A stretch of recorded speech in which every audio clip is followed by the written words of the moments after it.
बड़े भाइयों, साथियों, मैं पहले तो धन्यवाद करना चाहूँगा बीएम साहब का कि उन्होंने मुझे सम्मान दिया कि मैं आपके सम्मुख होकर कुछ अपने एक्सपीरियंसेस शेयर करूं। एक्सपीरियंस हर इंसान के पास है, हो सकता है मेरे से ज्यादा एक्सपीरियंस आपके पास भी हो, परंतु मुझे एक्सपीरियंस अपने शेयर करने के लिए कहा गया है तो मैं अपने एक्सपीरियंस शेयर करूंगा। हो सकता है उसमें से कुछ बेनिफिट्स आप ले सकें, कुछ बेनिफिट्स आप मुझे दे भी सकें अपने एक्सपीरियंस से। तो जैसे लर्निंग के लिए बोला था अभी साहब ने कि लर्निंग तो कभी खत्म होती ही नहीं है, कभी नहीं खत्म होती, नेवर एंडिंग। आज विकास के बारे में जो उन्होंने बताया, विकास आज भी पढ़ता है। आपको सुन के हैरानगी होगी कि सुबह 8 से 9 उसकी एक क्लास होती है, अलग एक ग्रुप की, जिसमें से टॉप एजेंट्स एलआईसी के, टॉप बिजनेसमैन, उनकी ऑनलाइन मीटिंग होती है घर पे। चाहे कुछ भी हो जाए, 8 से 9 उसने वहां पे बैठना ही बैठना है। रात को अगर 12 बजे 1 बजे भी आएगा तो सुबह 8 बजे उसने, चाहे बिना नहाए बैठ जाए, नहा के बैठ जाए, 8 बजे उसने वहां पे ऑनलाइन होना ही होना है। तो वो लर्निंग जो है ना, एक दूसरे के जो अनुभव लेते हैं, वो सबसे बड़ी एक हमारे लिए पूंजी बन जाती है। मैं अपना जो अनुभव शेयर करूंगा, जब मैं इंश्योरेंस के लिए जाता था या मेरा बेटा विकास जाता है, तो मैं सबसे पहले शुरू करूंगा केवाईसी से। अब आप कहेंगे केवाईसी तो क्या चीज होती है? मेरा अनुभव ये, नो योर कस्टमर, सब पता है पर आपके कस्टमर के बारे में कंप्लीट नॉलेज होना बहुत जरूरी है। अभी कुछ मेरे साथी ने कहा कि उनके पास पैसा नहीं होता, किसी ने कहा उनको जरूरत नहीं होती। तो सबसे पहले हम उसके बारे में जानना चाहें कि वो है क्या, उसकी इनकम कितनी है, कितनी उसके सेविंग प्लान्स हैं, और क्या वो कर रहा है, क्या उसकी मेंटालिटी है, उसके इंश्योरेंस बेस्ड है कि नहीं है, उसमें उसको कन्वर्ट तो नहीं करना इंश्योरेंस के लिए, या कोई इंश्योरेंस प्रो ऑलरेडी है, या कोई म्यूचुअल फंड से ज्यादा इफेक्टेड है तो म्यूचुअल फंड से उसको डाइवर्ट करना है एलआईसी के बारे में, या प्राइवेट से डाइवर्ट करना है एलआईसी के बारे में। सबसे पहले हम उसके अंदर घुस के अंदर एक साइकोलॉजिकली हम अपना एक प्लेटफॉर्म बना लें उसके अंदर कि वो कस्टमर किस टाइप का है और किस टाइप से हम उसकी हेल्प कर सकते हैं, नॉट ओनली इन एलआईसी और अदरवाइज। और अदरवाइज का मतलब ये है कई और भी प्रॉब्लम्स होती हैं, कई और चीजें होती हैं जिंदगी भर में, सिर्फ एक एलआईसी नहीं होता। उनके साथ हमने एक बिल्डिंग बनानी है, रिलेशनशिप बिल्डिंग। जब हमारे रिलेशनशिप बिल्डिंग बनेगी तो हमारा हर काम आसान हो जाएगा। जब हमने उसके 10 काम और भी किए होंगे, सही सलाह दी होगी, हमेशा उसके भले की सोचा होगा, तो नेचुरली हमारा एक वहां पे जो इफेक्ट बना होगा वो एक अलग होगा। वो हमारी बात ध्यान से सुनेगा। अगर हमारे उसके साथ रिलेशन नहीं है तो हमारी वो बात ध्यान से नहीं सुनेगा, सीधी सी कह देगा कि ये चीज है, मेरे पास पैसे नहीं है, आप जनवरी में आना, आप फरवरी में आना, मेरे पिताजी से पूछना है, मैंने भाई से पूछना है, मेरे बिजनेस लॉसेस चल रहे हैं। जब आपके रिलेशंस मजबूत होंगे तो कोई ऐसी बातें नहीं होंगी। दूसरी चीज, एक नॉलेज होने के साथ साथ ऑब्जेक्शन हैंडलिंग आनी चाहिए। हम लोगों को क्या आनी चाहिए? Objection handling. अगर ऑब्जेक्शन हैंडलिंग नहीं आती है तो हम कहीं पे भी सक्सेसफुल नहीं हो सकते। सपोज किसी ने कहा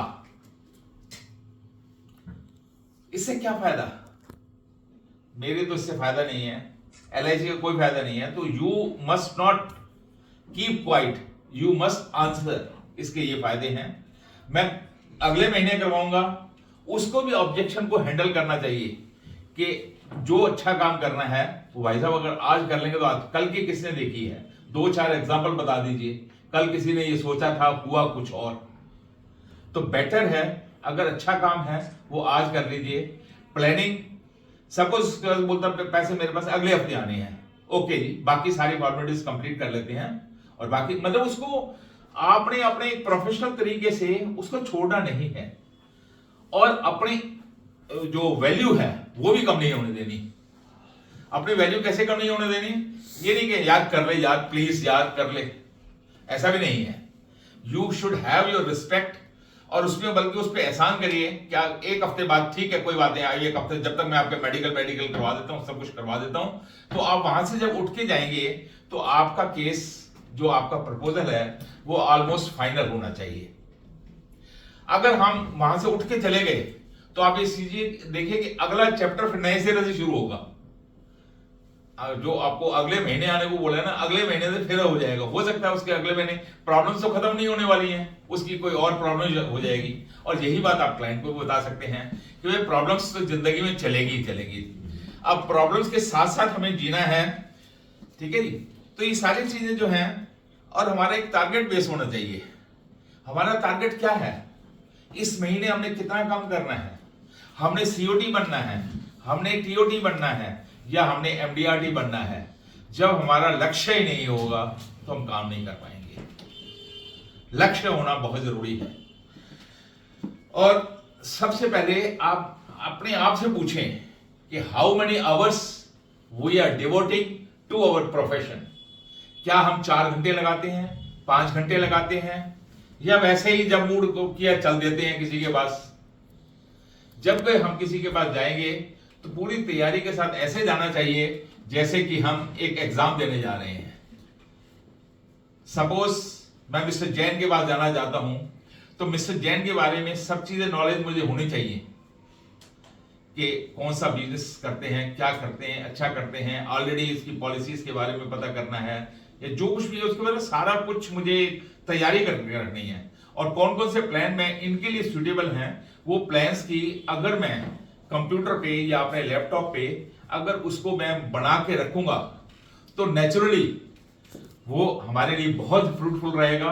सामने वाले के ऊपर भी, जैसे साहब ने कहा, प्रभाव होता है। प्रभाव तो जब ही होगा जब आप उसके ऊपर प्रभाव डालेंगे। और प्रभाव डालेगा कैसे?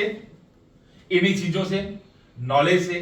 अगर आपके पास नॉलेज है तो वो आपके प्रभाव से प्रभावित होगा, और ना करने की उसकी जो वो बात होगी वो कम हो जाएगी।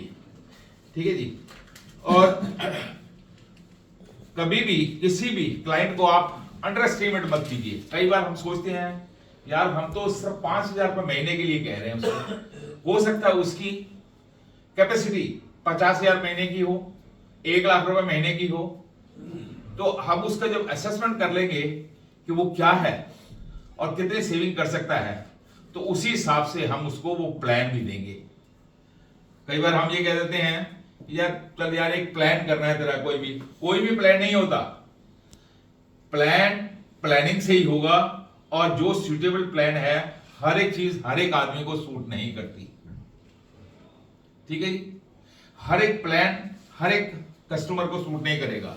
सो सबसे पहले आप उनको जागृत कीजिए कि आज की सिनेरियो को देखते हुए कि आज की दुनिया कैसी है।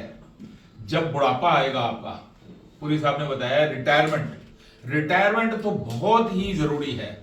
रिटायरमेंट के वक्त कोई भी इज्जतदार आदमी चाहेगा कि मैं किसी और पे डिपेंडेंट रहूं। जो साहब ने बताया 60 से लेके 80 तक की जो ये है पीरियड है, आज 80 साल की तकरीबन एज रहती है। 60 से 80 साल के बीच में कौन कौन लोग ऐसे हैं जो चाहेंगे मैं बच्चों पे आश्रित रहूं? कौन चाहेगा? कोई भी नहीं चाहेगा। तो बस इसी के लिए प्लान कर लीजिए। उनको ये समझाइए 60 से 80 के बीच के लिए आप प्लानिंग कीजिए। जहां बात हो रही थी शॉर्ट टर्म प्लानिंग की, अब शॉर्ट टर्म में उसको भी आप ऑब्जेक्शन हैंडल कर सकते हैं कि शॉर्ट टर्म की अगर प्लानिंग आप करना चाहते हो तो वही खत्म हो जाएगी। यार हमें तो उस वक्त पैसा चाहिए जब हमें भूख लगी हो, खाना उस वक्त चाहिए जिस वक्त हमें भूख लगी हो। भूख कब लगती है? रिटायरमेंट सबसे पहला। मत सोचिए बच्चों के एजुकेशन के बारे में, मत सोचिए बच्चों के मैरिज के बारे में, सब काम हो जाएगा। मगर आपकी रिटायरमेंट सबसे ज्यादा जरूरी है। If you are a good planner, सबसे पहला importance number 1 that is retirement. So my son has seen my life, मेरे को देखा है उन्होंने, और उन्होंने बुक लिख डाली रोड टू रिटायरमेंट। और अगर जिसको भी वो बुक चाहिए वो ब्रांच में बात करके बुक ले सकता है। 399 रुपए की बुक है, तो वो कभी भी आप मेरे को फोन करके ले सकते हैं। और it's a very good book, आप उसको बहुत एजुकेशन मिलेगी उसमें आपको। मैं तो आपको ये कहूंगा कि काम की कोई कमी नहीं है, काम को कैसे लेना है, कैसे ऑब्जेक्शंस को हैंडल करना है, ये आना चाहिए हमें। मेन चीज है रिलेशनशिप डेवलप करने की है। रिलेशनशिप कैसे डेवलप होते हैं? हम सिर्फ अपने मकसद के लिए किसी के पास जाते हैं कि इंश्योरेंस करवाने के लिए। सामने वाला बेवकूफ नहीं है, वो समझेगा कि यार ये तो इंश्योरेंस करने के लिए आए हैं अग्रवाल साहब, और कोई मतलब नहीं है इनको। रिलेशनशिप बिल्डिंग के लिए आप उसके कांटेक्ट में रहिए, उसके बर्थडे नोट कीजिए, एनिवर्सरी नोट कीजिए, उसके फैमिली के बारे में दुख सुख से बताइए। कुछ ऐसे हाई लेवल के क्लाइंट्स बनाइए, हाई सोसाइटीज में बैठिए। हाई सोसाइटीज में बैठने के साथ साथ जो आपके क्लाइंट्स हैं उनको क्लास 1 सर्विस दीजिए। क्लास 1 सर्विस से मेरा कहने का मतलब है उसको ऐसा बना दीजिए कि उसको कहीं पे भी जाने की जरूरत ना पड़े। जब मैंने इंश्योरेंस का काम स्टार्ट किया था तो मुझे लोग कहते थे सारे LIC के एजेंट्स जो हैं ऐसे ही हैं, अभी बोल जाएंगे उसके बाद कोई नजर नहीं आता। तो जब मैंने 20-25 साल की उनकी पॉलिसी मैच्योर करवाई, जब मैंने उनसे एक ही क्वेश्चन पूछता था, सर आपको पता है LIC का ऑफिस कहां पे है? कहता नहीं, हमें तो पता नहीं है। सर आपको याद होगा 20-25 साल आपने बोला था कि एजेंट्स आते हैं, और उसी क्लाइंट से हमें 10 रेफरेंस और मिलेंगे। A satisfied customer refers you to many other clients. और आपको मैं बता दूं, मेरा एस्टिमेट ये है कि around 70% of your business you are getting from your existing clients. जो एग्जिस्टिंग क्लाइंट्स है अगर वो सेटिस्फाइड नहीं है तो वो अगले आने वाले क्लाइंट्स को भी रोकेगा। सपोज उसके जानकार के पास आप गए हैं, अरे यार थोड़ा आदमी है, नहीं छोड़ो यार ये तो बातें ही करते रहते हैं, इनका कुछ काम नहीं है, इनको आता ही नहीं है कुछ, ना नॉलेज है ना सर्विस है। तो ये जो चीजें हमारे टूल्स जो हैं, ये नॉलेज, ये टूल्स, ये हमारे लिए हमारे प्रभाव को बनाते हैं, जो इमेज को बनाते हैं, और अपने इमेज को कभी भी कम मत होने दीजिए। और जहां तक कमीशन का सवाल है, मैं पहले सोचता था लोग झूठ बोलते हैं कि हम कमीशन नहीं देते, बिना कमीशन के काम कैसे हो जाएगा। और मेरा ख्याल है मेरी बात को आप भी कई लोग ऐसे सोचते होंगे, अरोड़ा जी झूठ बोलते हैं, बिना कमीशन के काम होता ही नहीं LIC का, है ना? ऐसा आप सोचते होंगे ना, बिना कमीशन के काम नहीं होता है। Yes sir. मैं आपको गारंटी देता हूं, पहले मैं भी कमीशन देता था, अब मैं आपको सच्चाई बता रहा हूं। सिर्फ नॉलेज की वजह से, सिर्फ रिलेशंस की वजह से हमने कमीशन को बिल्कुल समाप्त कर दिया है। वजह, हमने एक ऐसी सोसाइटी को पकड़ा है जिनको सर्विस चाहिए। 20%, 25% और 10% वाले जो है ना, वो लोग आपको परेशान भी ज्यादा करेंगे, बिजनेस भी कम देंगे। अगर आपका अच्छा नेटवर्क बन जाता है हाई लेवल का, अच्छे इंडस्ट्रियलिस्ट आपको मिल जाते हैं, जैसे हमारे क्लाइंट्स हैं बैंक्वेट हॉल के मालिक हैं, इंडस्ट्रियलिस्ट हैं, कई करोड़पति और ये ऐसे लोग हैं, उन लोगों को हम कन्विंस करना आसान होगा। यार क्या बात है, 10,000 के पीछे आपको सर्विस हम आपको थ्रू आउट द लाइफ देंगे, तो वो दे आर कन्विंस्ड। मगर उनके 10 काम और भी करने देखने होते हैं। किसी उनकी पुरानी पॉलिसीज हैं, उन पुरानी पॉलिसीज को देखिए, उसमें सर्विस दीजिए। अगर उसमें कुछ पैसा लग भी जाता है तो आप ये समझिए कि हम 5% उसके ऊपर और खर्चा भी कर रहे हैं, और 10% हम अपने स्टाफ को बढ़ा के भी उनको सर्विस और एक्स्ट्राऑर्डिनरी दे सकते हैं। काम करने का स्टाइल होता है, कोई किसी तरीके से काम करता है, कोई किसी तरीके से काम करता है, हर एक की अपना है। बाकी मार्केट में काम की कोई कमी नहीं है, प्लान्स भी बहुत अच्छे आ रहे हैं, और इन प्लान्स का आप सदुपयोग कीजिए। अगर कोई मेरे से पूछना चाहता है किसी बारे में तो आप पूछ सकते हैं। एनीबॉडी, कोई क्वेश्चन आपको हो? कमीशन नहीं देते तो वो मानते ही नहीं है, या आप मतलब तो कैसे कन्विंस करते हैं? देखिए, ये आपकी नॉलेज होगी ना, कन्विंसिंग पावर होगी, वो आपके कमीशन को कम करेगी धीरे धीरे और फिर जीरो पे लाएगी। आप उसको अपनी बातों से कन्विंस कर सकते हैं कि इस 10-20 हजार रुपए पहले ले लेंगे आप, मगर हम जो स्टाफ इतना रखा हुआ है सबके लिए, अगर उनको टू दी पॉइंट हर एक जगह का आंसर मिलता जाएगा तो कमीशन की आपकी एकदम कम नहीं होगी, धीरे धीरे कम होती जाएगी। और जब उसमें से छांटने पड़ेंगे, अब हमसे कोई 25% कमीशन मांगता है ना, हम उस क्लाइंट को छोड़ देते हैं। तो मैं देता था, मैं आपको बता रहा हूं, through out the life time मैंने 25% तक मैक्सिमम कमीशन मैं देता था, और बिना कमीशन के काम नहीं होता था। आई डू एडमिट इट, मैं भी आप भाइयों में से हूं। मगर धीरे धीरे मेरे बेटे ने एजुकेशन और ज्यादा की, लंदन से कोर्स किया उसने, कैसे हैंडल करते हैं कस्टमर को, कैसे रिलेशनशिप बनाते हैं, उनके साथ क्या क्या व्यवहार कैसा करना चाहिए। तो उससे क्या ना, जब हमारा रिलेशंस बिल्डिंग होती है ना, ये उससे आपके रिश्तेदार है, आप उसके बाद एक शर्ट लेने उसके रिश्तेदार की दुकान पे आप शर्ट लेने जाते हैं, वो आपको बार्गेनिंग नहीं करना देगा। जो भी आप उसका रिलेशंस अच्छे हैं तो बार्गेनिंग नहीं करेगा। वो कितने की है यार, 3200 रुपए की है। जो आपके रिलेशंस अच्छे नहीं हैं तो आप ही कहते हैं यार 3200 कहां, मेरे को तो 2000 की मिल रही है, ये 2000 की देनी है, दे दो। क्योंकि आपके रिलेशंस काम करेंगे वहां पे। रिलेशंस बिल्डिंग के लिए सिर्फ ये नहीं है कि सिर्फ आप कमीशन नहीं दी, और दूसरे बहुत तरीके हैं। आप उसके बच्चे का बर्थडे है, ले जाइए 2000 की चीज उसके पास। उसकी मैरिज एनिवर्सरी है, ले जाइए। उसका बर्थडे है, उसके लिए केक भेज दीजिए उसके पास। कमीशन का रूप दूसरा दे दीजिए, उसमें आपको 2% भी देना पड़ेगा। नेग्लिजिबल है वो कमीशन नहीं है, वो रिश्वत नहीं है, वो भेंट है। तो रिलेशन बन रहे हैं। भेंट है वो, भेंट, गिफ्ट। हाँ जी बोलिए। हाँ सर, मेरा नाम है उमेश सिंह रावत। हाँ जी, उमेश सिंह रावत। उमेश सिंह रावत मेरे बॉस हैं, वर्मा जी हैं। मेरे ही बॉस हैं। मेरे ही बॉस हैं। हाँ, तो सर मेरे को 12 साल हो गए इधर ब्रांच 113 में। तो भगवान की कृपा से मैंने आज तक कभी किसी को 1 रुपये भी कमीशन नहीं दिया। एक जोरदार तालियां हो जाएंगी। मैंने आज तक नहीं दिया। लेकिन ट्रेनिंग के दौरान मुझे ये पढ़ाया गया था सर कि हमें ये क्वेश्चन आया था मेरे पास जब मैंने एजेंसी के लिए एग्ज़ाम दिया था कि एजेंट को कितने परसेंटेज कमीशन देनी चाहिए, 10, 20, 30, 40।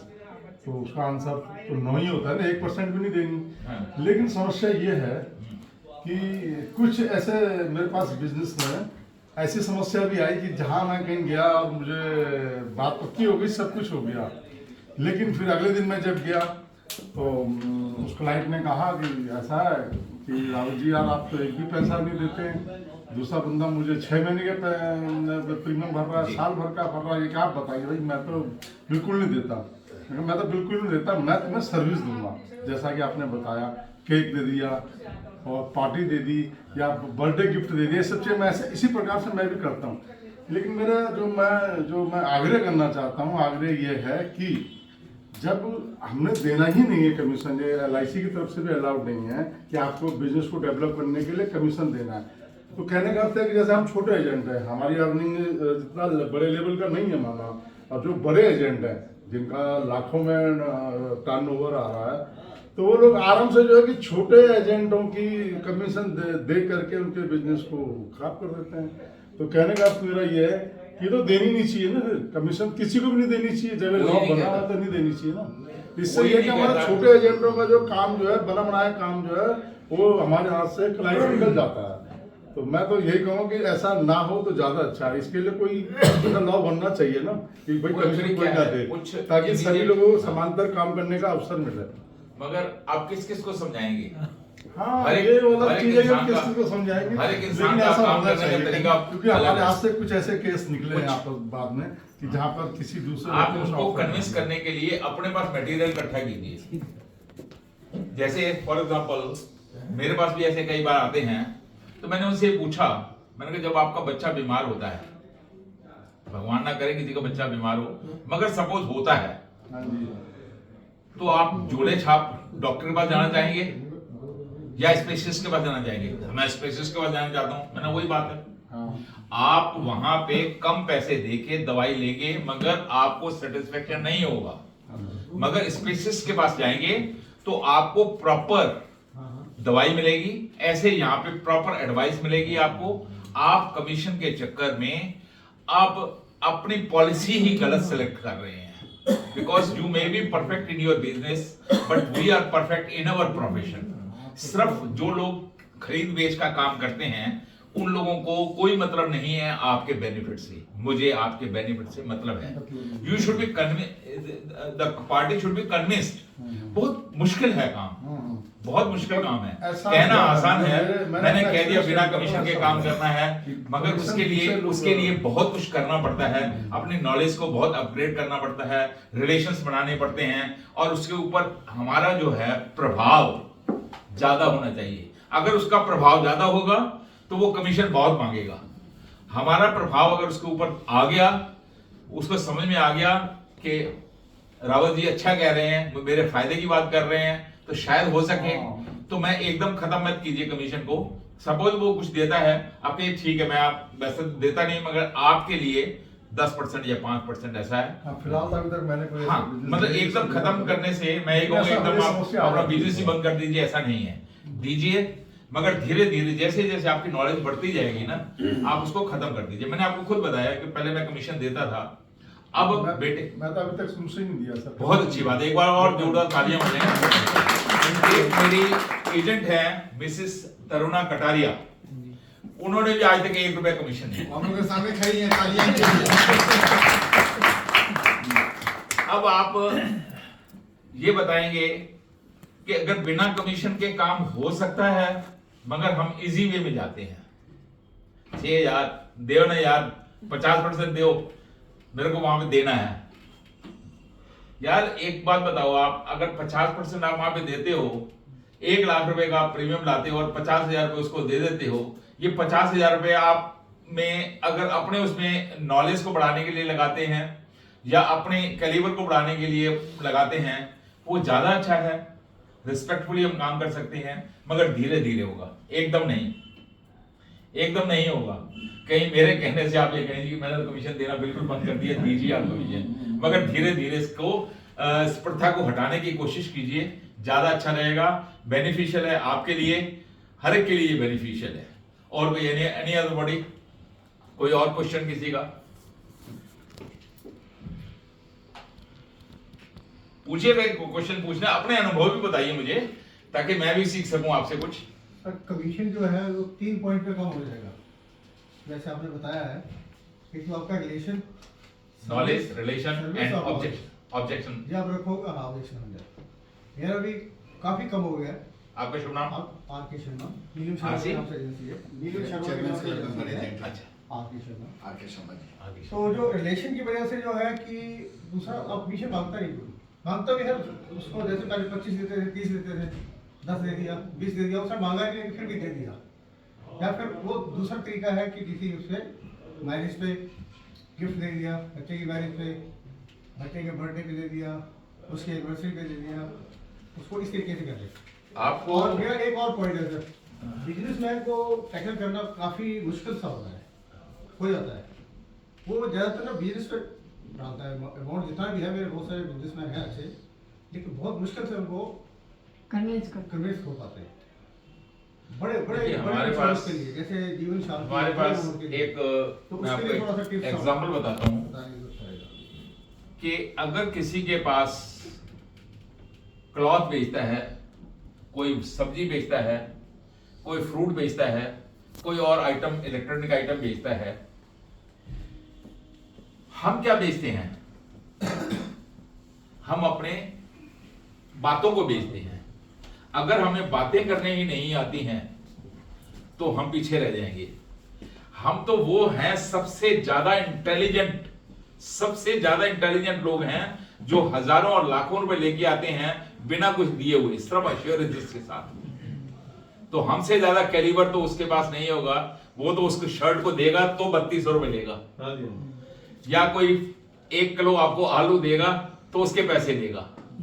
हम तो सिर्फ, हमारे पास बातें करने के लिए हमें इतना एक्सपर्ट होना चाहिए, और एक्सपर्ट होने के लिए आपको नॉलेज होनी बहुत जरूरी है, रिलेशनशिप होनी बहुत जरूरी है, ऑब्जेक्शन हैंडलिंग जरूरी है। 3 बातें इन्होंने बहुत अच्छी नोट की शर्मा जी ने, जो मैंने बताई हैं, relationship, knowledge and objection handling.